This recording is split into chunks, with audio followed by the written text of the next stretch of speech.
룻기 4장 1절부터 6절 말씀 마음을 집중하시고 함께 읽어봅니다.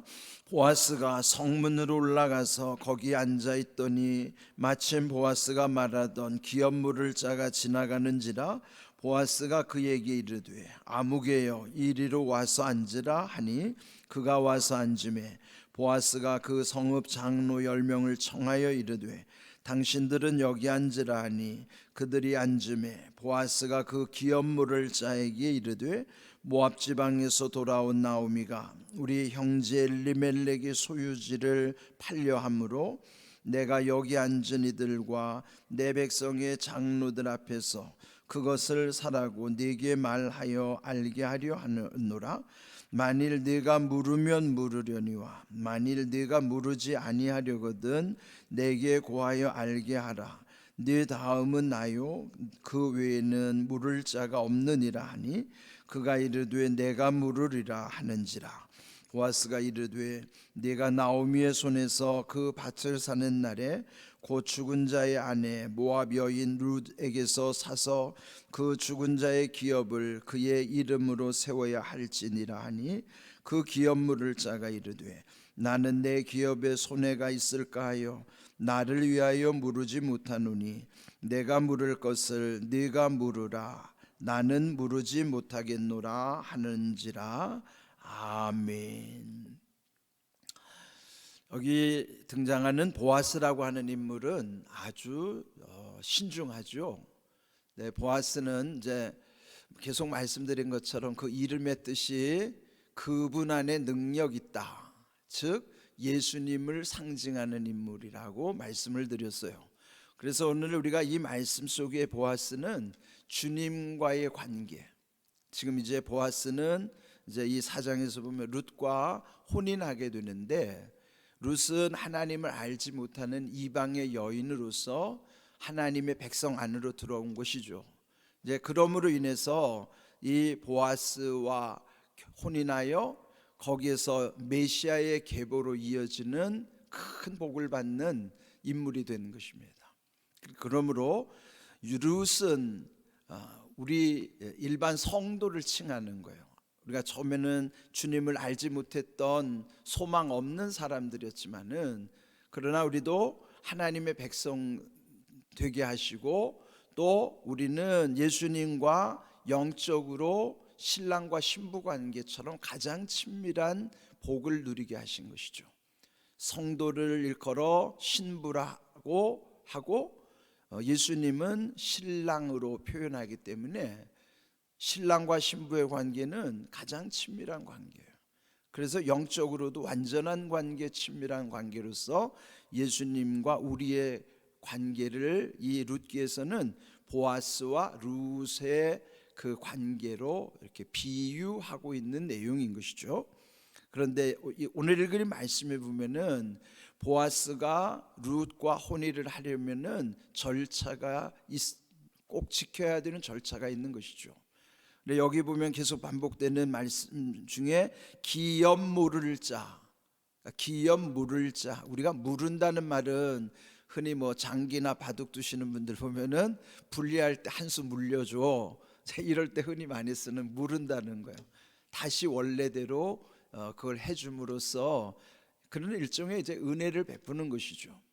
그렇죠. 이 지금 나오미와 이 룻, 즉 시어머니와 며느리 사이에, 그들은 지금 다 홀로 남겨진 이들인데 그들로서는 자기 앞가림을 하기가 어려운 거예요. 그러면 가장 가까운 친족들의 우선순위가 있어요. 그래서 그 우선순위에 의해서 기업 물을 자, 그러니까 기업을 물러준다는 것은 책임을 져준다는 거예요.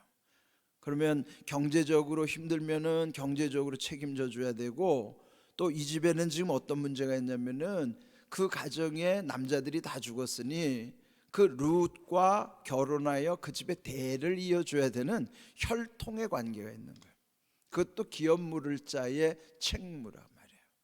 그런데 보아스도 기업 물을 자에 해당하지만은 자기보다 먼저 우선순위 앞에 있는 사람이 있는 거예요.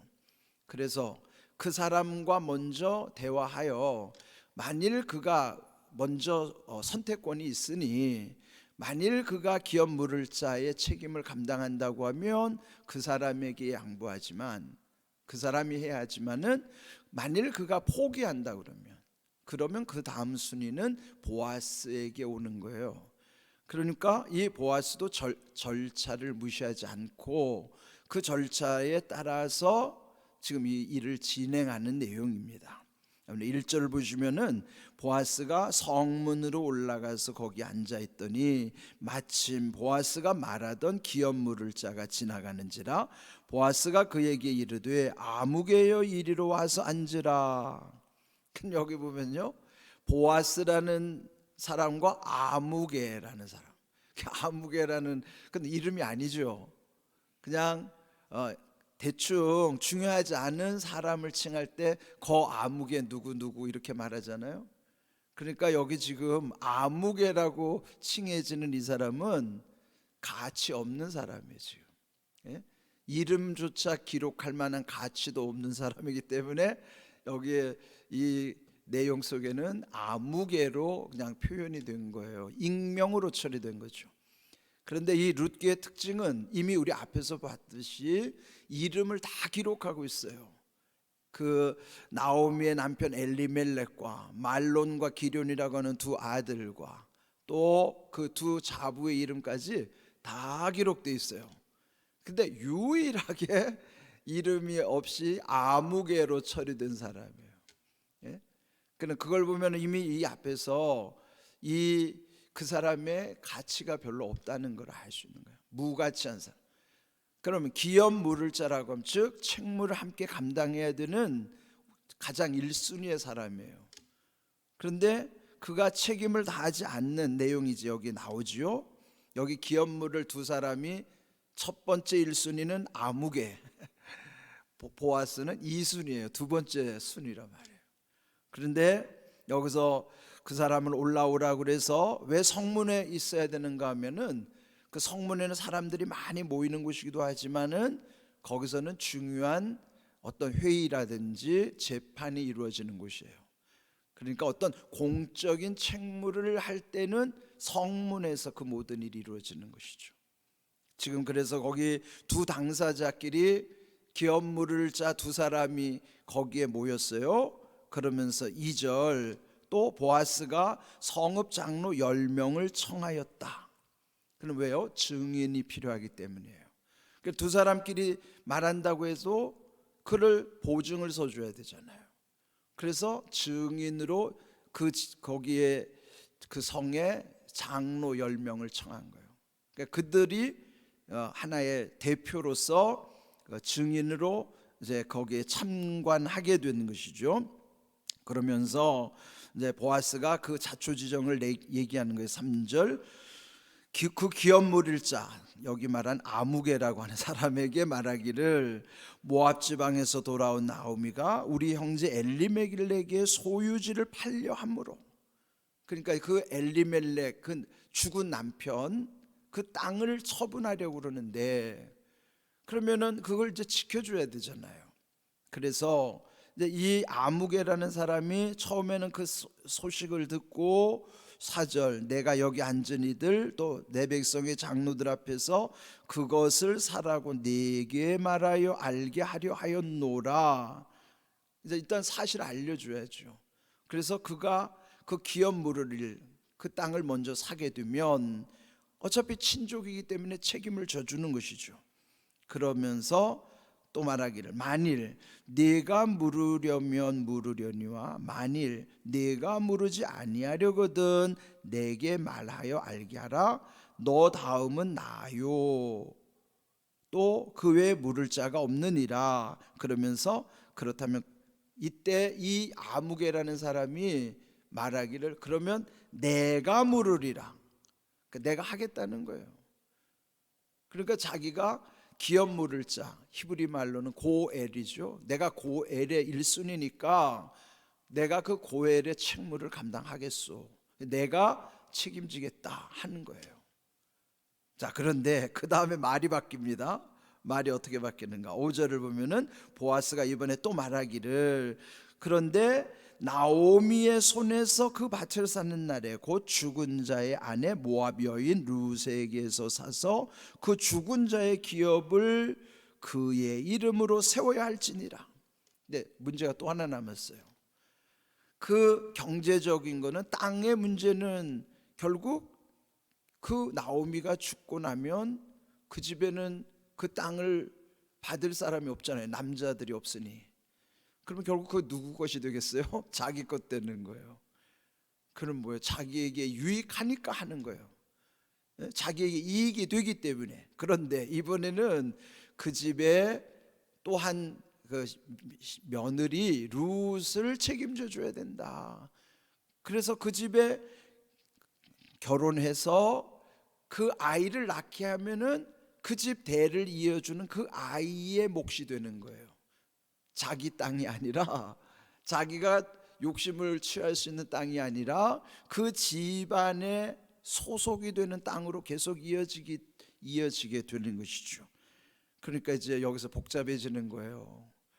경제적인 책무만 다하면 되는 줄 알았더니 혈통도 이어줘서 자기가 가서 결혼을 해서 그 집의 대를 이어주면은 그 집의 소유로 다 이어져 가게 하는 것이죠. 그래서 사람들이 뭐가 빠르죠? 이 속에 빠른 거예요. 예? 내게 이게 하면 이익이 될 건가 손해가 되는가, 손익관계가 모든 사람들은 좀 명확하죠. 그래서 결국은 이제 말이 달라지는 겁니다. 6절, 그 기업 물을 자 누구예요? 아무개라는 사람이 말하기를 나는 내 기업에 손해가 있을까 하여 나를 위하여 물으지 못하노니 내가 물을 것을 네가 물으라 나는 물으지 못하겠노라. 자, 여기 6절에서 중요한 표현을 잘 여러분 주시하셔야 돼요. 거기 보면 나라는 말이에요. 나라는 말이 몇 번 강조되는 거면, 자, 나는 내 기업 나를 위하여 내가 물을 것을 나는 물으지 못하겠노라. 나라는 말이 5번이나 강조돼요. 그 뭐예요? 자기중심적인. 나는 나를 위하여 내가 손해라 볼 수가 없다. 그러므로 나는 물으지 못하겠노라. 방금까지만 해도 자기가 하려고 했던 걸 이제 포기하는 거예요. 그 이유가 뭐예요? 손해 볼까 봐. 나는 손해 보는 짓 못한다. 그래서 나는 못하니 내가 물을 것을 네가 물으라. 그 무슨 말이에요? 내가 책임져야 할 것을 네가 책임져라 이 말이에요. 어차피 똑같이 기업 물을 자인데 1순위 아무개는 포기하고 2순위 네가 책임져 줘라 이 말이에요. 그래서 여기서 우리가 뭘 볼 수 있어요? 보아스는 누구를 상징한다고요? 보아스는 예수님을 상징하는 이름이라면 가치 없는 이름, 그래서 이름도 아예 표시도 안 했어요. 아무개라는 사람은 누구를 칭할까요? 우리 인생을 나타내는 거예요. 우리 모습은 이 정도 수준으로 사는 거예요. 그래서 마땅히 책임을 져야 하는 일도 책임 안 지려고 그러고, 그 다음에 뭔가 조금이라도 이익이 되면 하려고 하지만 조금이라도 손해 보려고 하면 안 하려고 하는 거예요. 물론 이익이 되는 일에 관심을 갖는 건 좋아요. 그러나 중요한 것은 그 문제가 내 책임을 지어야 되는지 안 져야 되는지, 먼저 내가 책임져야 되는 일이 중요한 거예요. 때로는 내가 책임을 져야 하는 일은 때로는 내가 손해보는 일일 수도 있어요. 그렇더라도 책임을 소중히 여기는 사람이, 그 사람이 정말로 성실한 사람인 거예요. 우리 하나님이 사람을 쓰실 때도 그냥 쓰시지 않아요. 책임감이 있는 사람을 쓰시는 거예요. 우리가 믿음이라고 하는 그 말 속에는 믿는다는 건 뭐예요? 책임진다는 말씀이 그 속에 있는 거예요. 하나님의 자녀로 하나님이 우리에게 또 은혜 베푸시면은 은혜에 합당한 만큼 우리는 우리에게 맡겨주신 일을 대해서 성실하게 감당하는 책임지는 모습이 필요한 것이죠. 여기서 우리는 이런 주님과 그 관계 속에서 또 세상과의 또 이런 배신의 관계, 앞에서 다르고 뒤에서 다르고, 처음 한 말 다르고 뒤에서 한 말 다르고, 물론 말이 다를 수 있어요. 그럴 때는 그 말이 달라지는 이유가 누가 봐도 타당해야만 말이 달라지는 것은 받아들일 수 있는 거예요. 말은 달라질 수 있어요. 그런데 달라질 수 있는 말이 여기서처럼 이해할 수 없을 때는 그는 자기의 이기적인 것만 드러나는 거죠. 그러나 말이 달라졌을 때에도 누가 봐도 그렇구나, 그럴 수도 있겠다, 누가 봐도 상식적으로 이해가 된다면 그런 말은 달라져도 상관없어요. 그런데 여기 말은 너무나 표리부동한 거죠. 앞다르고 뒤다르고. 그러니까 우리 인생이 이런 모습으로 살아갈 때 많죠. 그래서 여러분, 사람은 절대적 신뢰 관계일 수가 없어요. 절대적 신뢰가 아니라 모든 거 다 믿는 거죠. 사람은 모든 거 다 믿으면 안 돼요. 가려서 믿어야 된다고. 예? 그렇다고 해서 무조건 안 믿어도 그것도 좋은 건 아니에요. 그래서 분별이 필요한 것이죠. 분별할 수 있어야 돼요. 그게 우리에게 중요한데 우리가 그게 안 되죠. 그래서 절대적 신뢰 관계는, 무조건 믿을 수 있는 관계는 하나님밖에 없어요. 그러면 무조건 믿을 수 있는 관계, 절대적 신뢰 관계, 하나님과의 관계가 분명하면 그분으로부터 지혜를 구할 때 분별이 되는 거예요. 믿을 수 있는 것과 믿을 수 없는 것. 그러면은 속지 않아요. 그래서 여러분, 우리 이런 모든 관계에 있어서 지혜는 하나님이 주셔야 되는 거예요. 지혜가 있어야 분별할 수 있는 거예요. 그래서 우리에게 있어 중요한 건 먼저 절대적 신뢰의 관계는 하나님밖에 없다. 그건 뭐예요? 무조건 믿을 수 있는 분은 하나님밖에 없어요. 사람은 무조건 믿으면 안 돼요. 상대적 관계이기 때문에 잘 분별해야 된다고요. 그러려면 절대적 신뢰의 관계, 절대 믿음의 관계인 하나님이 주시는 지혜로만이 우리가 이 세상의 모든 것 분별할 수 있는, 그럴 때 믿을 수 있는 것과 믿을 수 없는 것, 그건 자명하잖아요. 자기 욕심이 움직이면 그거는 당할 수밖에 없어요. 사람들이 왜 욕심을 이용하는 거야? 악용하는 것이죠. 아니, 누구한테 돈 빌려주면은 이자를 무슨 20% 이렇게 고리로 준다고 하면 그걸 믿으면 안 되잖아요. 근데 보통 은행 이자도 좀 싼데 무슨 이자가 10% 이상 20% 이상 주는 데가 어디 있습니까? 근데 처음에는 한 몇 달은 따박따박 주는데 그러면 돈을 다 갖다가 또 더 맡기죠. 그럼 그 다음부터는 이제 더 많은 돈 가지고 날라버리는 거죠. 그러니까 상식적으로 말이 안 되면 믿으면 안 돼요. 자꾸 욕심이 동하니까 그렇게 속는 것이죠. 상식을 넘어가면 욕심이에요. 그래서 그건 분별해야 되는데 그런 상식이 어디서 오는가? 상식의 분별도 지혜의 근원이신 하나님이 우리에게 지혜를 주셔야 그런 것도 분별이 되는 거예요. 그러니까 무조건 의심하는 것도 좋은 건 아니지만은 무조건 덮어놓고 믿는 건 그건 더 나쁜 겁니다. 그래서 우리는 항상 절대적 신뢰의 관계, 하나님만 절대적으로 믿고 무조건 믿고, 그 외에는 그 하나님이 주시는 지혜 가운데 분별의 영, 지혜의 영이 부어져야만 모든 일을 온전하게 감당할 수 있는 것입니다. 오늘 여기 보아스와 아무개의 관계, 그래, 우리는 아무개가 되면 안 되죠. 우리의 이름을 주님이 기억하셔야지. 아무개라고 칭하는 이 성경에 무가치한 인물로 살면 안 되는 거예요. 성도들은 아무개가 되면 안 돼요. 이름이 빛나는 이름이 되는, 주님이 불러주시는 이름, 그런 소중한 이름으로서 우리 성도들이 하나님 앞에 인정받는 복된 믿음, 복된 삶이 되시기를 주님의 이름으로 축복합니다. 아멘.